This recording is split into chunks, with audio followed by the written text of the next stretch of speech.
Bana, kuna waraka ambao unadaiwa kuvuja kutokea kwenye kanisa Katoliki baada ya tukio lililomhusisha Dr. Charles Kitima ambaye alikuwa ameshambuliwa siku ya juzi bana. Sasa katika waraka huo bana, mambo makubwa ambayo yamezungumziwa ni kugairi kushiriki uchaguzi moja kwa moja wa kila mtumishi ambaye anatokea kanisa la Kiroma.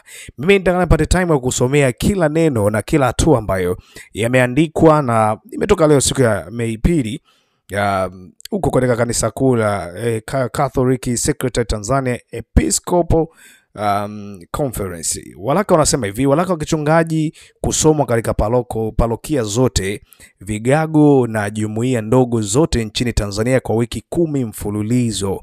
Bana, mwezi mmoja una wiki 4. Kwa hiyo hii ni miezi miwili na wiki 2.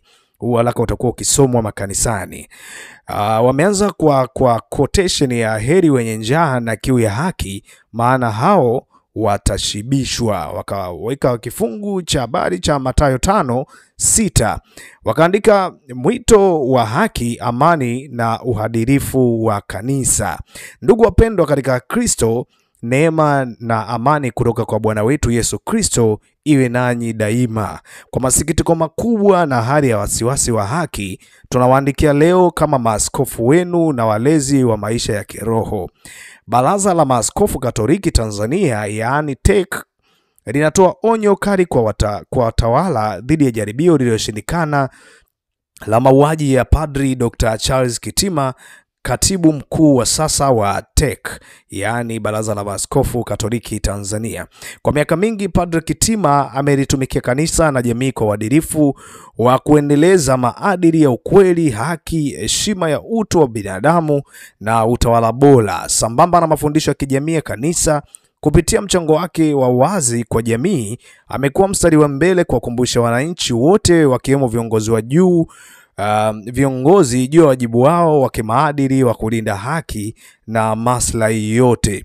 Shambulio hili la kikatili sio tu jaribio la kumdhuru mtu binafsi, bali ni shambulio la moja kwa moja dhidi ya wito wa kinabii wa kanisa na misingi ya kidemokrasia inayopaswa kutamalaki katika jamii yote inayotafuta haki. Akaongeza, wakaandika wito wa kanisa Katoliki na tishio kwa haki. Bwana wetu Yesu Kristo alitufundisha kwamba nanyi mtaifahamu kweli na hiyo kweli itawaweka huru. Wakaweka kifungu kwamba ni Yohana 8:32. Kanisa likiongozwa na ukweli huu lina dhamira ya kudumu ya kutetea haki, uadilifu na heshima ya kila maisha ya binadamu bila kujali dini, kabila au cheo chake. Juhudi za Padri Kitima za kuelimisha jamii na jamii kwa ujumla kuhusu uadilifu wa uchaguzi, haki za kikatiba na uwajibikaji wa uongozi zinaonesha kukwamisha mamlaka fulani. Maaskofu wa TEC wanaamini kwamba tukio hili ni juhudi ya makusudi ya kulitisha kanisa na kulinyamazisha katika wito wake wa kuhamasisha uelewa wa uraia na mabadiliko ya kisiasa. Sasa maamuzi ya kiaskofu na maelekezo kwa waumini wote nchini imeandikwa hivi: katika tafakari ya kiroho na kwa kutekeleza wajibu wetu wa kiaskofu wa kuliongoza na kulinda kanisa, Baraza la Maaskofu Katoliki Tanzania limeazimia kufanya ifuatavyo mpaka pale serikali ya Jamhuri ya Muungano wa Tanzania itakapofanya yafuatayo: kukubali na kutekeleza mageuzi ya kina ya mfumo wa kisheria na uchaguzi, kuhakikisha usalama wa raia wote wakiwemo viongozi wa dini wanaosema ukweli kwa amani. Waamini wote wa Katoliki nchini Tanzania wanaelezwa kujiepusha na shughuli zozote zitakazohusiana na uchaguzi mkuu ujao. Bana, uchaguzi umeanza kuingiwa na vita kweli kweli. Kauli ya kwanza ambayo inadaiwa kutolewa na kanisa Katoliki, wanasema muumini wa kanisa Katoliki asijitokeze kuchukua fomu ya kugombea ama kukubali kuteuliwa kugombea nafasi ya udiwani, ubunge au uraisi kupitia chama chochote cha siasa. Namba 2, akasema wa Katoliki kutoshiriki katika zoezi la kuhuisha daftari la wapiga kura. Namba 3, wa Katoliki kutoshiriki wala kuhudhuria mikutano ya kampeni za kisiasa. Namba 4, wa Katoliki kujizuia kushiriki kupiga kura katika uchaguzi mkuu wa mwaka 2025. Hatua hii ni msimamo wa amani kijamii na kimaadili dhidi ya mfumo unaoonekana kuendeleza ukandamizaji na kukataa uwajibikaji. Hii sio kujiondoa kwenye majukumu ya uraia, bali ni kitendo cha kiroho na cha kutafakari kwa kina dhidi ya ukosefu wa haki. Manabii wa kale walielezea wazi hali kama hii. Nabii Isaya anasema, ole wao waandikao amri za uovu na waandikao maneno ya jeuri ili kuwanyima maskini haki zao. Hiyo ilikuwa Isaya 10 mstari wa 1 mpaka ule wa 2.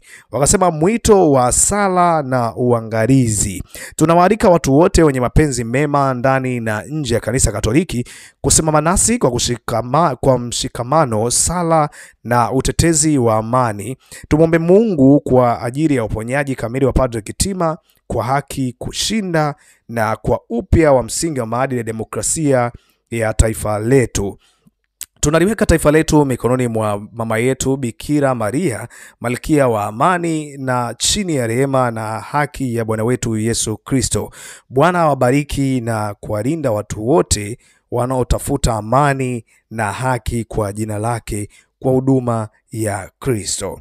Hii inadaiwa ni barua ambayo imetoka katika kanisa la Waroma wenyewe. Bado hajathibitishwa rasmi ya kwamba imetoka huko ama vipi, lakini tuendelee kwa karibu na Locha Media kwa sababu tutakuletea updates ya kwamba hiki kitu ni cha kweli ama ni cha uongo. Hakikisha umesubscribe na YouTube channel ili uendelee kwa wa kwanza kupata taarifa kama hizi. Lakini mpaka hivi sasa taarifa ambazo zipo ni kwamba kanisa la Roma limesusia uchaguzi kabisa.